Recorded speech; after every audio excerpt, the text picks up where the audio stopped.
Hello दोस्तों, आप सभी का स्वागत है हमारी मिशन पॉसिबल ऑनलाइन क्लासेस में। तो जैसा कि आज हम टॉपिक आपके लिए अभी लेके आए हैं, परमाणु की संरचना, स्ट्रक्चर ऑफ एटम।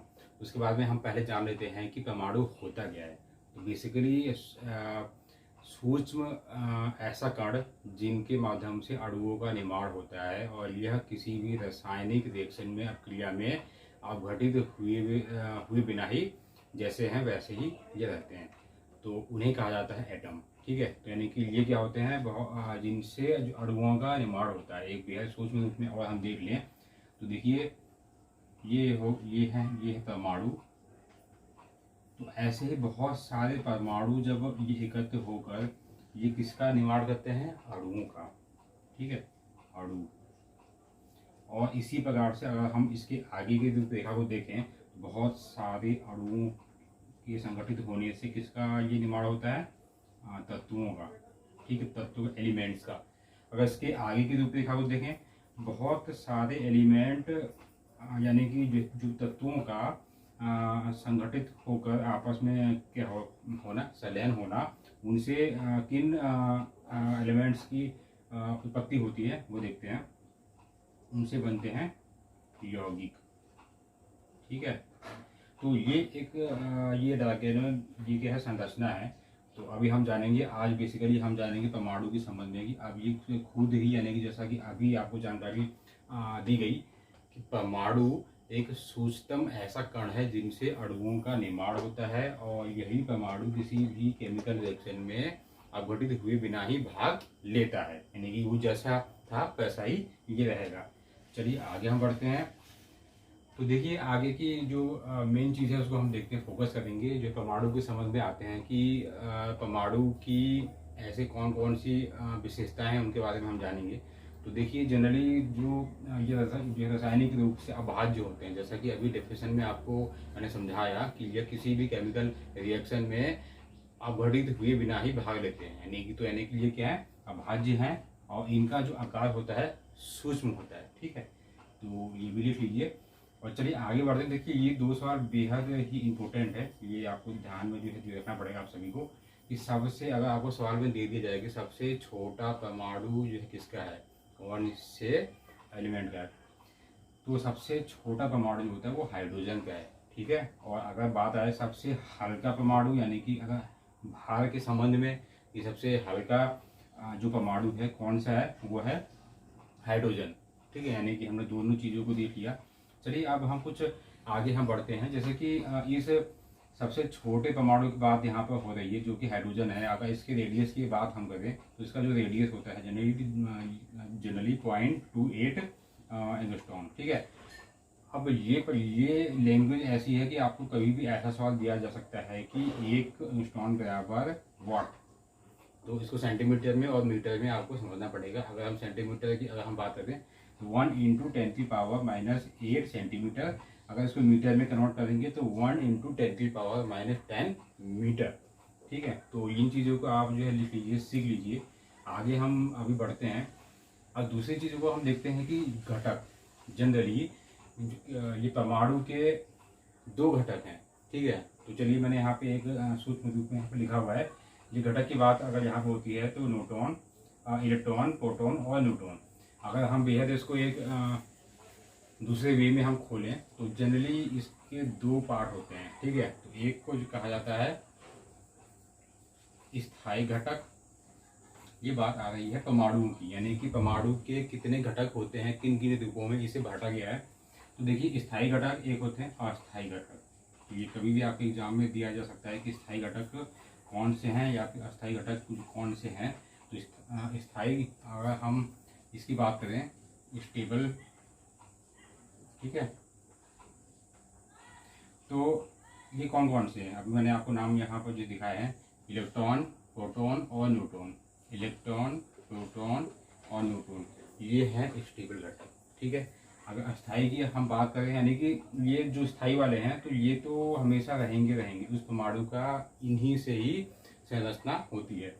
जिस भी किसी भी परमाणु में ये क्या है, ये जनरली जो पाए जाएंगे। चलिए आगे बढ़ते हैं। अस्थाई अगर घटक की हम बात करें तो वो कौन कौन से हैं, ये नाम आप सभी ने सुने होंगे। प्रोटॉन, न्यूट्रिनो और एंटी न्यूट्रिनो और मेसान, ये जनरली क्या होते हैं, यह भी ये परमाणुओं की संरचना में भाग लेते हैं, लेकिन ये जो है अस्थायी घटक के रूप में होते हैं। जरूरी नहीं है कि हर एलिमेंट में, हर परमाणु में ये हों, तो इसलिए इनको एक दूसरे घटक के रूप में संज्ञा दी गई है। तो चलिए हम आगे बढ़ते हैं। तो अब शुरू करते हैं इलेक्ट्रॉन के बारे में हम देखते हैं। देखिए, एक अगर इलेक्ट्रॉन की बात अगर यहाँ पर आ रही है, इलेक्ट्रॉन, इसे सूक्ष्म रूप में लिखा जाता है स्मॉल ई से, और इसकी खोज यानी कि ये देखिए, ये बहुत ही इम्पोर्टेंट है, बहुत बार सवालों में आ चुका है कि इलेक्ट्रॉन की खोज किसने की। ठीक है, थॉमसन। तो ये आपको ध्यान में रखना है। हालांकि एक इसकी शॉर्ट फॉर्म है ईट पर नाच, तो आप सभी जानते होंगे ईट। और प्रोटॉन की बात अगर आती है तो ये प्रोटॉन की खोज रदरफोर्ड ने की थी। ठीक है, ये वाली है, थॉमसन वाली है 1897, रदरफोर्ड वाली है 1919। ठीक है, न्यूट्रॉन। अब देखिए, न्यूट्रॉन की खोज जो है किसने की थी, चैडविक ने। ठीक है, तो ये सभी चैडविक। अब कब की थी, कभी कभी समय भी पूछा जा सकता है ये नाम देकर, तो 1932 में की थी। ठीक है, तो ये आप सभी को ध्यान में रखना है, बहुत ही इंपॉर्टेंट है, हर एग्जाम में पूछे जाते हैं, आपके साइंस के एग्जाम में या किसी भी एग्जाम में ये आपको दिया जा सकता है, या फिर मैच में भी आपको ये दिया जा सकता है, मैच में। ठीक है, तो चलिए हम अब बढ़ेंगे आगे। तो यहाँ घटकों के संबंध में हमने यहाँ पर देख लिया। ठीक है, अब ये घटक जनरली जो है जो कहाँ से आए, देखिए, ये वैज्ञानिकों के माध्यम से जब इन्होंने परमाणु की संरचना का दौर जब हम शुरू हुआ था, जारी हुआ था, उस समय तक केवल यही कहा जाता था कि क्या है कि परमाणु में केवल स्थायी घटक ही उपस्थित हैं। ठीक है, लेकिन बाद की संरचनाओं में उनकी जो बाद में जो भी एक्सपेरिमेंट में खोज हुए, तो उसमें कहा गया कि ये तो स्थायी घटक के रूप में इलेक्ट्रॉन, न्यूट्रॉन और ये प्रोटॉन होते हैं, लेकिन अस्थायी घटकों में भी कुछ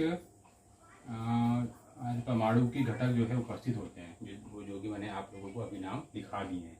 तो इसलिए ये भी आ सकता है कि कितने घटक। चलिए आगे देखते हैं। देखिए, यहाँ पर एटम की संरचना के संबंध में जानकारी हमने देख ली, और परमाणु के घटक जो कौन कौन से हैं वो भी अभी हमने जान लिए। आगे बढ़ते हैं इलेक्ट्रॉन, प्रोटॉन और न्यूट्रॉन के संबंध में। तो देखिए, अगर हम जनरली अगर जो परमाणु की बात हम करें, तो इसके बारे में कहा जाता है कि इलेक्ट्रॉन जो होता है ये क्या होता है, ऋण आवेशित होता है। ये भी आपको ध्यान में जो रखना पड़ेगा, ऋण आवेशित होता है। और प्रोटॉन जो होता है ये क्या होता है, ये पॉजिटिव होता है। और लेकिन न्यूट्रॉन जो होता है वो होता है उदासीन होता है, यानी कि न्यूट्रल होता है। तो ये भी आपको ध्यान में रखना पड़ेगा। और एक बेसिक चीज़ की ये भी सवाल में आपको दिया जा सकता है कि क्या परमाणु एटम उदासीन होते हैं या सो। देखिए, यहाँ पे इस वाले ढांचे को हम देखते हैं तो बेहद समझ में आएगा। जब ये पहले इसके डायग्राम को देख लेते हैं। देखिए, ये बाहरी कक्षाओं में इलेक्ट्रॉन है, और ये खोज में ये साबित हुआ है कि नाभिक में सिर्फ दो चीज़ें रहती हैं, एक है न्यूट्रॉन, एक है प्रोटॉन। तो न्यूट्रॉन क्या होता है, जनरली ये न्यूट्रल होता है, उदासीन होता है। तो प्रोटॉन क्या हुआ, यानी कि पॉजिटिव, ये पॉजिटिव रूप में पाया जाता है। और जितना प्रोटॉन जो होता है पॉजिटिव रूप में पाया जाएगा, उतना ही ये इलेक्ट्रॉन भी नेगेटिव रूप में उसमें सम्मिलित होगा। तो एक रूप से हम कह सकते हैं कि इलेक्ट्रॉन की जो वैल्यू है वो जनरली क्या है, प्रोटॉन की वैल्यू के इक्वल होगी। जितना नेगेटिव होगा उतना ही पॉजिटिव होगा। और एन क्या है, ये न्यूट्रल है। तो जनरली जो एटम होते हैं वो क्या होते हैं, उदासीन न्यूट्रल होते हैं। ठीक है, कभी भी अगर आपको सवाल दे दे तो ये नहीं कहना है कि अम्लीय होते हैं, क्षारीय होते हैं, ये होते हैं, इनमें से कोई नहीं होते हैं। ठीक है, तो आंसर होगा आपका उदासीन होते हैं, और इसका रीजन ये है। चलिए आगे बढ़ते हैं।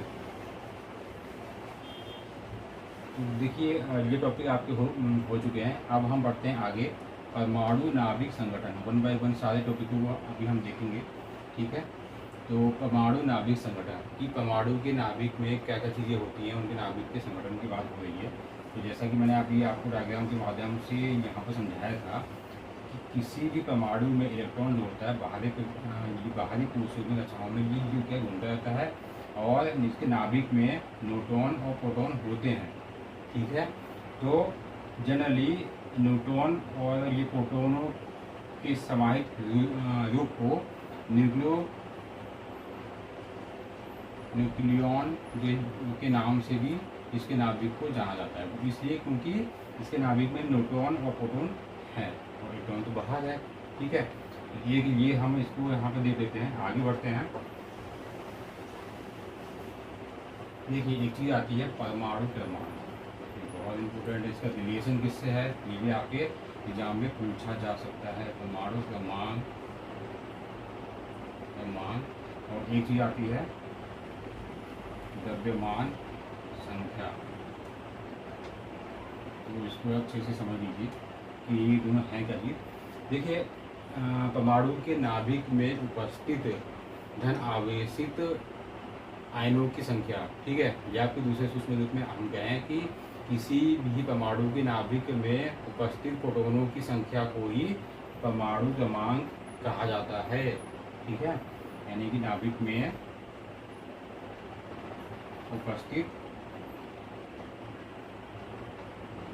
प्रोटॉनों की संख्या ये क्या कहलाती है, ये परमाणु क्रमांक। अब आते हैं द्रव्यमान संख्या। तो ये क्या होती है, किसी भी नाभिक में न्यूट्रॉनों की संख्या और प्रोटॉनों की संख्याओं का योग द्रव्यमान संख्या कहलाता है। ठीक है, तो द्रव्यमान संख्या इक्वल टू न्यूट्रॉनों की संख्या n प्लस प्रोटॉनों की संख्या। तो इन दोनों को अच्छे से आपको ध्यान में रखना होगा। आपसे ये एग्जाम में पूछा जा सकता है कि परमाणु क्रमांक है क्या।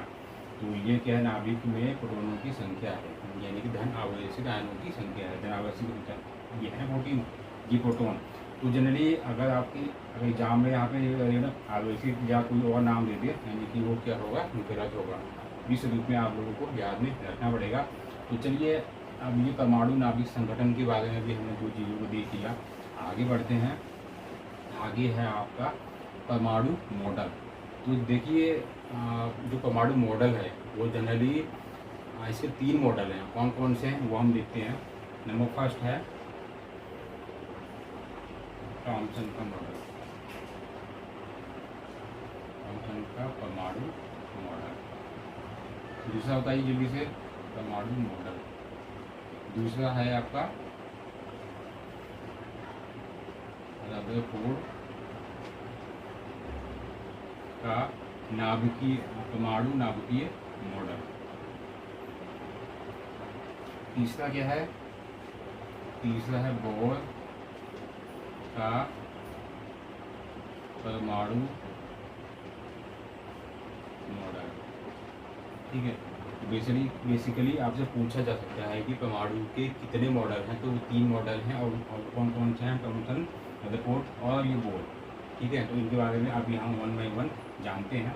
पहले जानते हैं कि थॉमसन का परमाणु मॉडल 1904 में ये जे थॉमसन ने धन रेस पर, यानी कि धन किरणों एवं व कैथोड रेस, यानी कि जो किरण, इन दोनों पर खोजों के आधार पर थॉमसन ने अपनी एक जो परमाणु की थ्योरी दी। अब वो क्या थी, देखिए इन्होंने कहा, इस रूप में हम समझेंगे। इन्होंने कहा कि जो परमाणु है वो एक क्या है, तरबूज के जैसे है, जिसके नाभिक में न्यूट्रॉन और प्रोटॉन होते हैं और इसके ये चारों ओर एक गड्ढे के रूप में, गर्त के रूप में इसके चारों ओर इलेक्ट्रॉन फैले हुए हैं। ठीक है, तो इसलिए थॉमसन के इस परमाणु मॉडल को तरबूज मॉडल भी कहा जाता है। तो ये आपको ध्यान में रखना पड़ेगा। तो ये था थॉमसन का परमाणु मॉडल। अब ये फेल ये क्यों हुआ, ये फेल इसलिए हुआ कि इसने परमाणु की उत्पत्ति कैसे हुई उसके स्पेक्ट्रम की खोज करने में ये असफल रहा। तो ये आपको ध्यान में रखना पड़ेगा। नंबर 2 आते हैं। नंबर 2 है आपका रदरफोर्ड का नाभिकीय मॉडल। रदरफोर्ड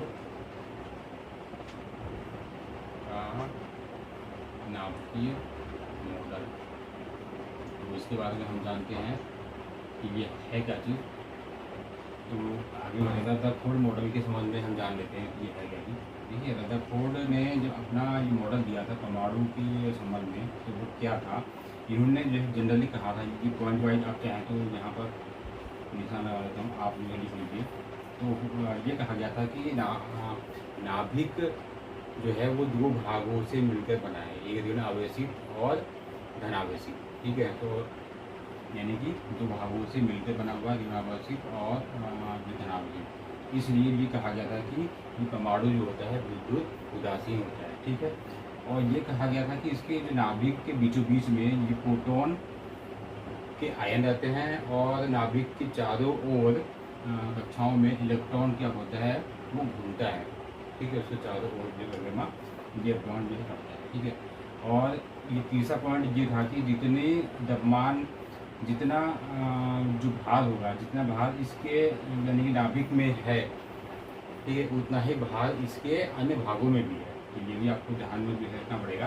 तो ये 3 पॉइंट आपको फिलहाल ध्यान में भी रखने हैं। और रदरफोर्ड के इस मॉडल को सौर मॉडल के नाम से भी जाना जाता है। और यह कहा गया था कि केंद्र बल के माध्यम से ही इलेक्ट्रॉन जो होता है वो अपने नाभिक की चारों ओर घूमता रहता है, चक्कर काटता रहता है। ठीक है, और एक चीज़ और, अब यह मॉडल जो असफल ये क्यों हुआ, क्योंकि इसने परमाणु के नाभिक की स्थायित्व की व्याख्या करने में असफल रहा। ठीक है, तो ये भी आप नोट कर लीजिए। और आप में से जितने भी अगर ये चैनल सब्सक्राइब नहीं किया है तो सब्सक्राइब भी कर लीजिए। आगे बढ़ते हैं।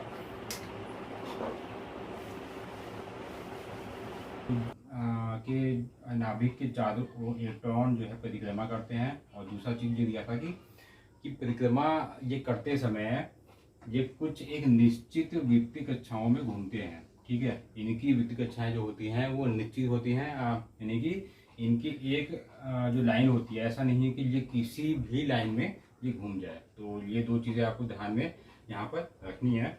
आगे हम बढ़ेंगे। और जो ये जिन कक्षाओं में ये घूमते हैं उनका एक क्या होता है, कोणीय संवेग होता है। ठीक है, कोणीय संवेग वो जनरली जो कितना होता है, h=2 पाई, इस वे में होता है। और दूसरी चीज़ एक ये थी कि बोर मॉडल ने यह कहा था कि जो इलेक्ट्रॉन होते हैं वह जब नाभिक के चारों ओर घूमते हैं तो एक जो है अपकेंद्र बल जो है लगता है। ठीक है, तो उसके लिए कौन सा फॉर्मूला इन्होंने डिराइव किया था, mvr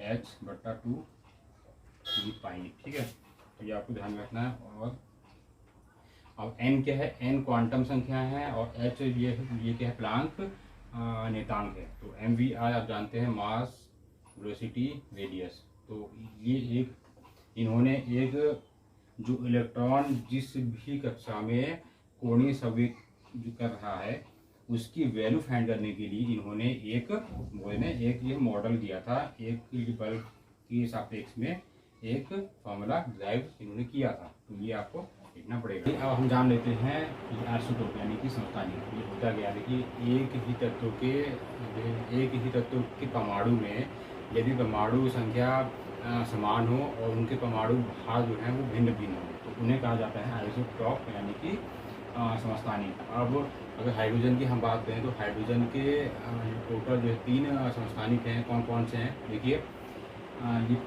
नंबर फर्स्ट है प्रोटियम, दूसरा है ड्यूटेरियम और नंबर 3 है ये ट्रिटियम। तो यानी कि आपसे कभी अगर सवाल में दिया आपको दिए कि हाइड्रोजन के टोटल कितने आइसोटॉप हैं, समस्थानिक हैं, तो वह टोटल जो 3 है, कौन कौन से ये नाम आपको ध्यान में रखना पड़ेगा। दूसरे पे आते हैं आइसोबार में यानी कि समभारिक यानी कि समान भार। देखिए, ठीक है, अभी यहाँ पे कह रहा है कि समान भार नहीं था, यानी कि ये दोनों एक दूसरे के क्या हैं, ये अपोजिट है। यानी कि अगर आप सभी को अगर आइसोटॉप की डेफिनेशन अगर समझ में आ गई है तो आप समझ सकते हैं कि आइसोबार की डेफिनेशन भी उसी की अपोजिट है। वो कैसे है, देखिए एक ही तत्व के परमाणु में परमाणु भार जो होगा वो समान होगा, लेकिन परमाणु संख्या जो होगी वो भिन्न भिन्न होगी। तो ऐसे परमाणुओं को, एलिमेंट्स को कहा जाता है समभारी और या फिर आइसोबार। ठीक है, समान भार, समभारी मतलब समान भार लेकिन भिन्न भिन्न परमाणु संख्या। तो ये आप लोग यानी कि समझ सकते हैं। तो चलिए, आज का जो टॉपिक है वो समाप्त हो गया है। उम्मीद है कि आप सभी को समझ में आया होगा।